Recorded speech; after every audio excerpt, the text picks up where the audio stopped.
ओम शांति। आज हम सभी रिवीजन करेंगे अव्यक्त मुरली। 3 दिसंबर 1979 की मुरली है। अव्यक्त बाप दादा मधुबन।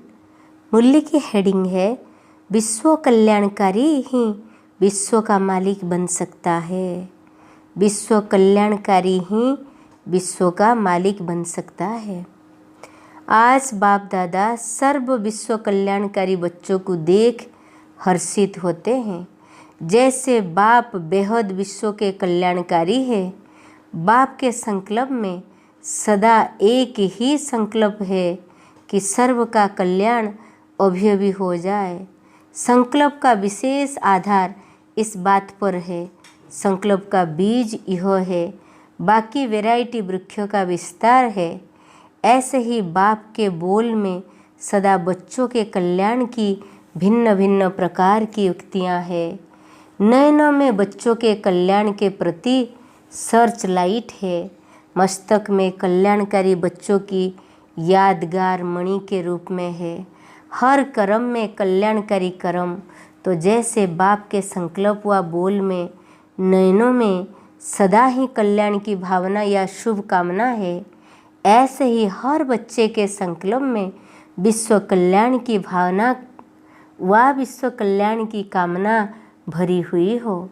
चाहे कोई भी काम कर रहे हो, हद की प्रवृत्ति को चलाना अर्थ या कोई भी सेवा केंद्र को चलाना अर्थ निमित्त हो, लेकिन सदा विश्व कल्याण की भावना हो। सदा सामने विश्व की सर्व आत्माएं इमर्ज हो।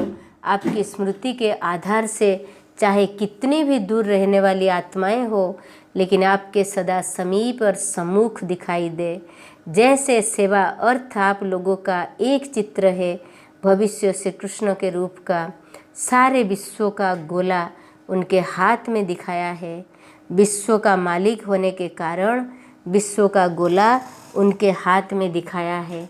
ऐसे वर्तमान समय भी विश्व कल्याणकारी होने के नाते सारे विश्व की सर्व आत्माएं आपके मस्तक में सदा समीप है। बैठे भी चाहे कोई अमेरिका में या कितनी भी दूर रहने वाली आत्मा हो, सेकंड में उस आत्मा को अपनी श्रेष्ठ भावना व श्रेष्ठ कामना के आधार से शांति व शक्ति की रेज से देकर आप ऐसे मास्टर ज्ञान सूर्य विश्व को कल्याण की रोशनी देकर या रेज देकर कल्याण कर सकते हो। जैसे साइंस के साधनों द्वारा समय और आवाज़ कितना भी दूर होते समीप हो गया है ना। जैसे प्लेन द्वारा समय कितना नज़दीक हो गया है ना। थोड़े समय में कहाँ से कहाँ पहुँच सकते हो। टेलीफोन द्वारा आवाज़ कितना समीप हो गया है। लंदन के व्यक्ति का आवाज़ भी ऐसे सुनाई देगा जैसे सम्मुख बात कर रहे हैं। ऐसे ही टेलीविज़न के साधनों द्वारा कोई भी दृश्य या व्यक्ति दूर होते हुए भी सम्मुख अनुभव होता है। साइंस तो आपकी रचना है, आप मास्टर रचयिता हो। साइलेंस की शक्ति से आप सब भी विश्व की किसी भी दूर रहने वाली आत्मा का आवाज़ सुन सकते हो। कौन सा आवाज़? साइंस मुख का आवाज़ सुनाने का साधन बन सकते हैं, लेकिन मन का आवाज़ नहीं पहुंचा सकती। साइंस की शक्ति से हर आत्मा के मन का आवाज़ इतना ही समीप सुनाई देगा जैसे कोई सम्मुख बोल रहा है।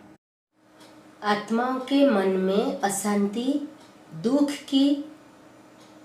आत्माओं की मन में अशांति, दुख की स्थिति के चित्र ऐसे ही स्पष्ट दिखाई देंगे जैसे टीवी द्वारा दृश्य व व्यक्ति स्पष्ट देखते हो।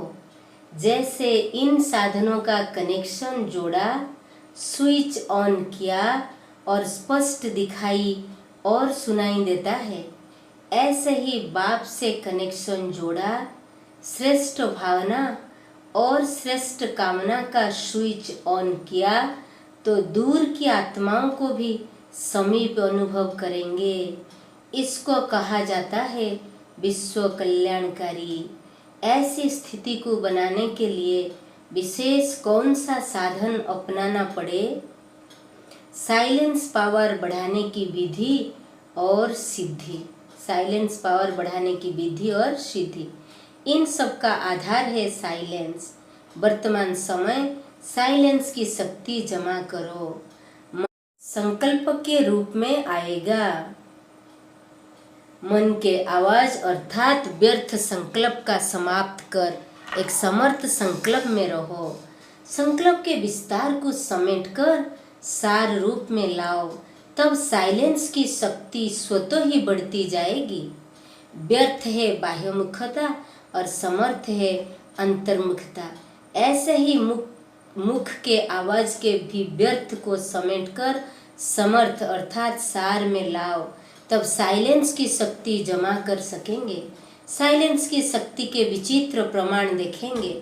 ऐसे दूर की आत्माएं आपके सामने आकर कहेंगी कि आपने मुझे सही रास्ता दिखाया, आपने मुझे ठिकाने का इशारा दिया, आपने मुझे बुलाया और मैं पहुंच गया।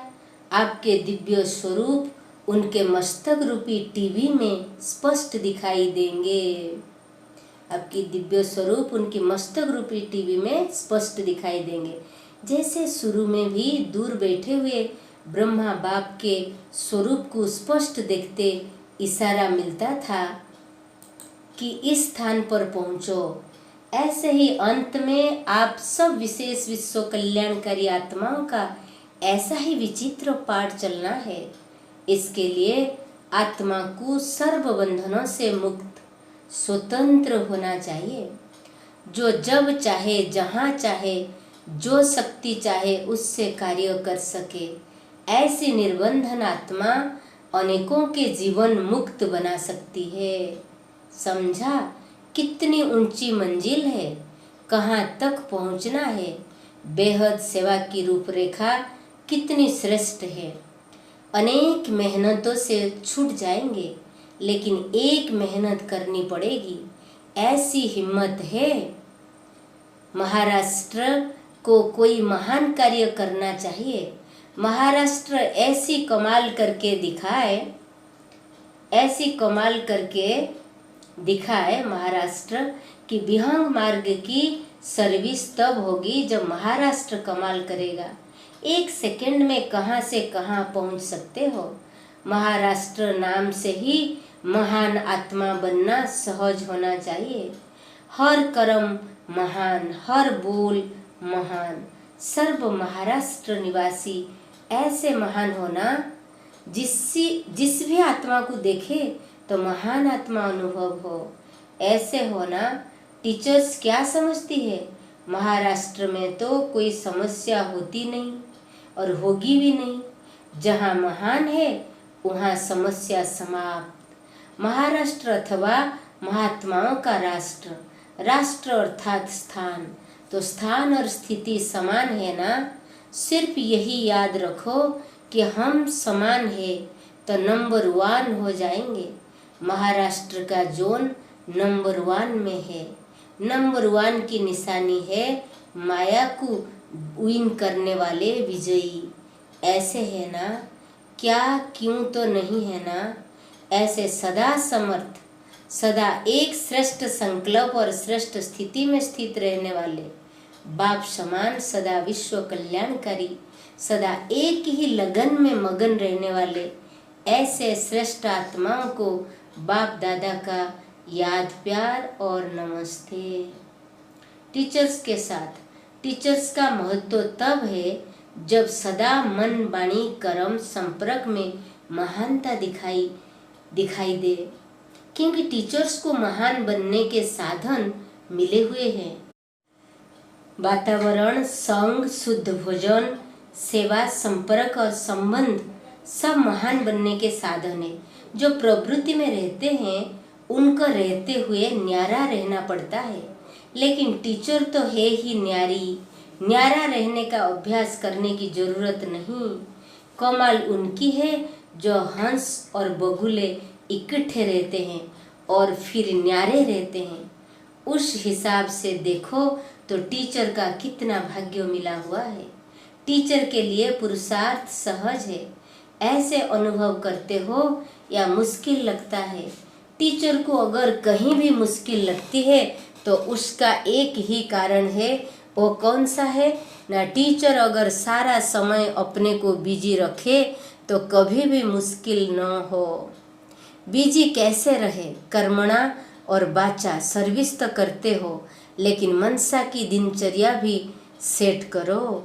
मनसा भी बिजी रहे तो माया जीत सहज बन सकते हो। अगर अपने को फ्री रखते तो फ्री देख माया भी आती है। बिजी रहो तो माया भी किनारा सहज ही कर लेती है। अपने को बिजी करना नहीं आता क्या? बाबा पूछ रहे कि टीचर्स को अपने को बिजी करना नहीं आता है। मनसा का चार्ट बनाना नहीं आता, तभी माया आती है या मुश्किल लगता है। बिजी रखने के लिए जितना पढ़ाई की तरफ अटेंशन होगा तो अपने आप को बिजी रख सकेंगे। पढ़ाई से दिल की प्रीति होनी चाहिए। जिसका दिल से पढ़ाई से प्यार होगा वह सदा स्वयं और औरों को भी बिजी रख सकता है। अगर ऊपर का कभी कभी का प्यार होगा तो स्वयं भी कभी बिजी कभी फ्री रहेंगे, और आने वाले स्टूडेंट की कमी कभी बिजी कभी फ्री उनको भी बिजी नहीं रख सकेंगे। इसलिए सदा बिजी रहकर स्वयं भी विघ्न विनाशक और दूसरों को भी विघ्न विनाशक बनाओ। प्लानिंग बुद्धि बनो। पहले स्वयं का प्लान, फिर सेवा का प्लान। प्लानिंग बुद्धि सदा बिजी रहेंगे। डायरेक्शन पर चलने वाली बुद्धि कभी फ्री कभी बिजी रहेंगी। बाबा का डायरेक्शन ही मिला हुआ है। प्लानिंग बुद्धि बनो। सो का और औरों का प्लान बनाओ। ऐसे प्लानिंग बुद्धि हो या बना बनाया प्लान मिलेगा तो ही करेंगे। पहले स्वयं के टीचर, फिर औरों के टीचर्स। टीचर स्टूडेंट को प्लान बनाकर देते हैं। ऐसे सो का टीचर बनो, फिर औरों का बनना। पहले सो का टीचर बन, स्वयं को प्लानिंग दो। अच्छा, सभी अपनी अपनी लगन प्रमाण पुरुषार्थ में आगे बढ़ रही हो ना? बाबा पूछ रहे। चढ़ती कला है ना सभी की? टीचर्स को तो सब फॉलो करने वाले होते हैं ना। फॉलो फादर तो है, लेकिन फिर भी निमित्त टीचर को सब देखते हैं। निमित्त बने हुए में बाप को देखते हैं। अगर देखने वाला आईना ही खराब होगा तो बाप भी क्या स्पष्ट दिखाई देगा। आईना अगर स्पष्ट और पावरफुल है तो कोई भी चीज़ को स्पष्ट और सहज देख और अनुभव कर सकते हैं। ऐसे स्पष्ट और पावरफुल आईना हो जो कोई भी सामने आए और बाप का स्पष्ट अनुभव कर सके। कंप्लेंट नहीं करो, कंप्लीट बनो। बाप दादा को टीचर की कोई भी कंप्लेंट सुनना अच्छा नहीं लगता। टीचर्स अगर कोई कंप्लेंट करे कि मैं कमज़ोर हूँ, माया आती है, या जिज्ञासु संतुष्ट नहीं रहते, या मैं संतुष्ट नहीं रहती, ऐसे कोई भी कंप्लेंट टीचर की सुनना भी अच्छा नहीं लगता। टीचर का काम है सबको कंप्लीट बनाना। अगर खुद की कंप्लेंट होगी तो कंप्लीट कैसे बनाएंगे? टीचर को कभी भी अपने पुरुषार्थ में कोई कंप्लेंट नहीं रहनी चाहिए। कंप्लेंट अर्थात कमी, कोई की कमी नहीं रहनी चाहिए। टीचर्स अर्थात संपन्न, टीचर्स अर्थात विघ्न विनाशक। टीचर्स की महिमा तो बाप समान है। जो बाप की महिमा वो टीचर की महिमा। समझा टीचर्स का क्या महत्व है? ऐसा अविनाशी संगठन बनाओ जो कोई भी कंप्लेंट न रहे। बुद्धि बहुत कर रहे हो, से विघ्न विनाशक बनो और बनाओ। पार्टियों के साथ बाप, टीचर और सद्गुरु, इन तीनों संबंधों से तीन प्राप्तियाँ। बाप दादा पार्टियों के साथ मिल रहे कि बाप, टीचर और सद्गुरु, इन तीनों संबंध से तीन प्राप्तियाँ। सदा तीनों संबंध से वर्षे को, पढ़ाई को और घर को याद करते चलते हो। बाप से वर्षा मिला, टीचर्स के संबंध से पढ़ाई मिली, और सद्गुरु के संबंध से घर का रास्ता मिला, और साथ चलेंगे। तो तीन संबंधों से जो तीनों प्राप्तियां होती है वो संबंध और प्राप्ति सदा याद रहता है। समझते हो कि हम इतनी श्रेष्ठ आत्माएं हैं जो स्वयं परम आत्मा बाप, शिक्षक और सद्गुरु बने हैं। इससे बड़ा भाग्य और किसी का हो सकता है? ऐसा भाग्य तो कभी सोचा भी नहीं होगा कि सर्व संबंधों से परमात्मा मिल जाएगा। यह असंभव बात भी संभव साकार में हो रही है, तो कितना भाग्य है। सिर्फ बाप नहीं लेकिन शिक्षक और सद्गुरु भी बने। जैसे भक्त लोग कहते हैं, भगवान जब राजी हो जाते हैं तो छप्पर फाड़ कर देते हैं, तो यह भी इस आकाश तत्व को भी पार कर देने के लिए आ गए ना। वह तो सिर्फ छप्पर फाड़ कर कहते, लेकिन यह तो आकाश तत्व से पार रहने वाले 5 तत्वों को भी पार करके प्राप्ति करा रहे हैं।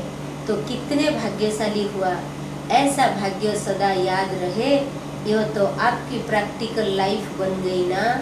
सिर्फ नॉलेज हो गई तो भूल सकते हो, लेकिन प्रैक्टिकल लाइफ की कोई भी बात भूलती नहीं है, सदा याद रहती है। जैसे अपनी पास्ट लाइफ की बातें भूलना भी चाहते हो तो भी याद आ जाती है, यह फिर कैसे भूल सकती है। एक ही शब्द तो याद करना है, बाबा और मैं। बाबा बाबा कहते चलो तो सदा स्मृति स्वरूप रहेंगे। 2 वर्ष का बच्चा भी बाबा बाबा कहता रहता है। तो आप इतने नॉलेजफुल के बच्चे एक बाबा शब्द याद नहीं रख सकते हो। सहज मार्ग है ना, कठिन तो नहीं लगता। शक्ति से ना क्या समझती है, सदा एक बाप और आप तीसरा न कोई, ऐसे ही रहती हो ना। कोई तीसरा बात याद तो नहीं आती, बस बाप और बच्चा, बाप और मैं, इसी नशे में रहो। शक्ति से ना नष्ट मोहा हो या हद के घर में बच्चों में मोह है। शक्ति से ना बोल रहे नष्ट मोहा हो या हद के घर में बच्चों में मोह है। कुछ भी हो जाए लेकिन निर्मोही साक्षी होकर ड्रामा की सीन देखते रहो। पांडवों में होता है रोब और क्रोध। पांडव निक्रोधी बन गए हैं। क्या समझते हो पांडवों ने इस पर विजय प्राप्त की है? जरा भी देहभान व रोब न हो, बिल्कुल ब्रह्मा कुमार निर्माणचित बन जाए। क्रोध का छोड़ा है कि थोड़ा थोड़ा शस्त्र की रीति से यूज करते हो। जो समझते हैं खत्म हो गया वो हाथ उठाओ। कोई गाली भी दे, कोई झूठा इल्जाम भी लगाए, लेकिन आपको क्रोध न आए। क्रोध आने की यही 2 बातें होती है, एक जब कोई झूठी बात कहता है, दूसरा जब कोई ग्लानि करता है। यही 2 बातें क्रोध को जन्म देते हैं। तो ऐसे परिस्थिति में भी क्रोध न आए, ऐसे हो उपकारी के ऊपर उपकार करना, यही ब्राह्मणों का कर्म है। वो गाली दे और आप गले लगाओ, यही है कमाल ना। इसको कहा जाता है परिवर्तन। गले लगाने वालों को गले लगाना यह कोई बड़ी बात नहीं, लेकिन निंदा करने वालों को सच्चा मित्र मन से मानो, सच्चा मित्र मन से मानो तो कहेंगे सच्चे सेवाधारी। ऐसे बने हो। जब ऐसा परिवर्तन हो जाएगा तो विश्व के आगे प्रसिद्ध हो जाएगा। जो दुनिया समझती है नहीं हो सकता, वो आप करके दिखाओ, तब कहेंगे कमाल। ओम शांति। Have a good day. God bless you.